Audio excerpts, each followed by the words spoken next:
पीले दांत वाली बहू। रंजना कभी ब्रश नहीं करती थी। उसे कितनी बार उसके माँ बाप ने डांटा, लेकिन उसका कोई असर उस पर होता ही नहीं था, जिस कारण से उसके दांत पीले पीले हो जाते हैं। शादी के बाद। अरे बहू, वैसे तो तुझ में कोई कमी नहीं है, पर तेरे दांत इतने पीले कैसे हैं बेटा? कैसे मतलब? कोई सर्जरी थोड़ी ना कराइए। वो तो क्या नाम, मैं ब्रश नहीं करती थी तो पीले हो गए। अब क्या करूं? आप कहें तो लाल करवा लूं या फिर काले? यार ये क्या है, क्यों माँ से लड़ रही हो? लड़ रही हूँ? अरे मैं लड़ रही हूँ या ये बोल रही है कि दांत पीले हैं, पीले। अरे तपस्या थोड़ी ना की है इन्हें पीले करने के लिए। बकायदा ब्रश नहीं किया है 20 साल तक, तब जाकर। छी, कैसी बात कर रही हो? ये उस वक्त तो पीले नहीं थे जब हम लोग तुम्हें देखने आए थे। अरे तब साफ करवा लिया होगा डेंटिस्ट के पास जाकर। अब देखो कैसे पीले पीले लग रहे हैं। रंजना सास की तरफ गुस्से से देखती है। फिर शुरू हो गई पीले पीले पीले। अरे पीले तो तब भी थे जब मेरे हाथ का रसगुल्ला उड़ा उड़ा कर खा रही थी और बोल रही थी, लड़की नहीं गुणों का खजाना दे रहे भाई साहब आप। खैर, अब वो लोग करते भी तो क्या करते, पीले दांत वाली बहू पल्ले पड़ी थी तो झेलना तो था ही। एक दिन कीर्तन में रंजना गाना गा रही थी। अरे कमला बहन, माँ का द्वार है, यहाँ तो सब शुद्ध होकर आते हैं, फिर अपनी बहू को ब्रश भी नहीं करवाती तुम। दूर से पीले पीले दांत भक्ति में बाधा उत्पन्न कर रहे हैं। अरे कोई 2 साल की बच्ची थोड़ी ना लेकर आई हूँ मैं बहू बनाकर। अच्छी खासी लड़की है, अरे कैसे करवाऊं ब्रश? ये तो उसे खुद करना चाहिए ना। अब माँ बाप तो इसके जैसे तैसे निपटा दिए, ये नहीं सोचा कि सास कैसे संभालेगी। सास बहू को लेकर घर आ जाती है, लेकिन सोच लेती है कि अब इसे लेकर कहीं नहीं जाएगी। अगले रोज बहू कहती है, अरे क्या हो गया, मंदिर नहीं जाना क्या? कीर्तन का वक्त हो रहा है। मेरी मधुर वाणी से कान्हा जी जागते हैं और सोते हैं। आप तो जानती है ना उनकी भक्ति में कितना मन लगता है मेरा। वो क्या है ना, तबीयत ठीक नहीं लग रही है मेरी, आराम करूंगी मैं। तबीयत ठीक नहीं लग रही? अभी तो मिथुन के गाने पर नाच रही थी आप, और अब बोल रही है कि तबीयत ठीक नहीं लग रही। अरे भक्ति में मन लगा लो सासू माँ, ऊपर जाना है, क्या मुंह दिखाओगी आप? हाँ? सास को बहू की बात पर गुस्सा आ जाता है। मैं क्या मुंह दिखाऊंगी, इसकी चिंता तो ना कर, समझी? अपने मुंह की चिंता कर, जो ये पीले पीले दांत लेकर हर जगह पहुंच जाती है। पता है लोग कितना मजाक बनाते हैं। ना जी ना, मैं नहीं जाना कहीं तेरे साथ।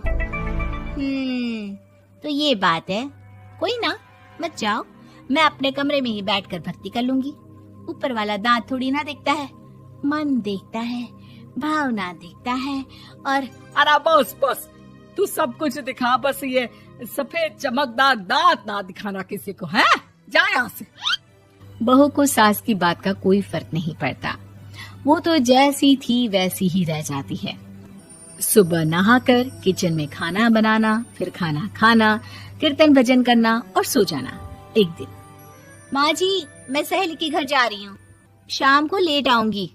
हाँ हाँ तो जाना, मैंने कौन सा तेरी आरती करनी है घर पर बैठकर। रंजना सहेली के घर जाती है, जहाँ वो पार्टी में जाने की तैयारी कर रही होती है। अरे शिखा, कहाँ जाने की तैयारी कर रही है? मैं गलत वक्त पर आ गई क्या? अरे नहीं यार, उल्टा सही वक्त पर आ गया। मैंने ये साड़ी और ज्वेलरी निकाली है यार, शाम को इनके ऑफिस की एक पार्टी में जाना है। बताना कैसा लग रहा है ये सब? नहीं यार, इस ड्रेस के साथ तो वो वाली ज्वेलरी अच्छी लगेगी। हाँ हाँ सही बोल रही है, मैंने ध्यान ही नहीं दिया। वैसे तो हमेशा से मस्त फैशन सेंस रखती है। तो बड़ा जाती होगी ना पति के साथ पार्टी में।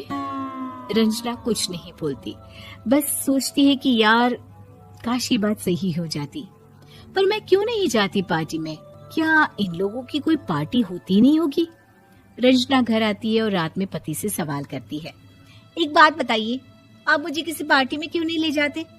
क्या आपके यहाँ ऑफिस में पार्टी नहीं होती? पति बेचारा क्या कहता कि दांत पीले हैं तुम्हारे इसलिए। अरे कोई पार्टी होती नहीं हम लोगों के ऑफिस में, तो कहाँ से लेकर जाऊं? और मार्केट, मॉल, कहीं वीकेंड घूमना, कहीं तो। अरे यार, सारे हफ्ते में एक छुट्टी मिलती है, तो सोचता हूँ कि आराम ही कर लूं। क्यों? रंजना मन मार के रह जाती है। पहले कभी सास के साथ मंदिर जाया करती थी, लेकिन वो भी सास ने ले जाना बंद कर दिया। घर बैठी बैठी रंजना बोर हो जाती है। तभी उसे आइडिया आता है और वो मायके जाने का सोचती है। सासू माँ, 2 दिनों के लिए मम्मी के घर जा रही हूँ। अच्छा ठीक है, आराम से जा। और हाँ, माँ से कुछ अच्छी आदत सीख कर आना कि कैसे शरीर के हर भाग की तरह दांतों की सफाई भी जरूरी होती है, समझी? शुरू हो गई ना आप।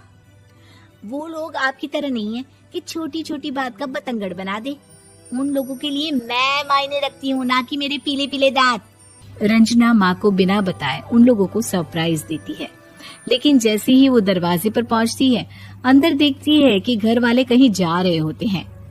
अब माँ, काश रंजना दीदी के दांतों वाली प्रॉब्लम नहीं होती, तो वो भी हम लोगों के साथ चलती ना बुआ जी की बेटी की शादी में। हाँ बेटा, लेकिन अब उसे कौन समझाए कि उसको उसके पीले दांत नहीं दिखते, लेकिन उसके आसपास के लोगों को कितना एम्बैरेसिंग फील कराते हैं। मुझे तो कितनी बार उसके स्कूल की टीचर ने शिकायत की कि उसके साथ कोई लड़की बैठना भी नहीं चाहती, और ना ही कॉलेज में कोई उससे बात करना चाहता था। लेकिन पता नहीं क्यों उसे ये बात समझ में ही नहीं आती। कोई कमी नहीं है उस लड़की में, बस यही कि दांत पीले हैं। वो तो भला हो जीजा जी और उनकी माँ का, जो दीदी को जैसी है वैसे ही रखा हुआ है। रंजना को अपने घर वालों की बात सुनकर बहुत दुख होता है। वो सोचती है कि वो क्या करे, लेकिन फिर वो सीधा डेंटिस्ट के पास जाती है, अपने दांत चमकाती है और कसम खाती है कि वो रोज ब्रश करेगी। अरे क्या हो गया?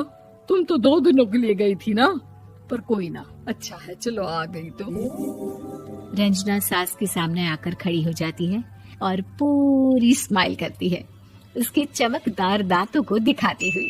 हैं? चले मंदिर?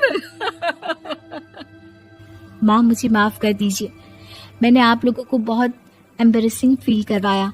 मैं आज से रोज ब्रश करूंगी।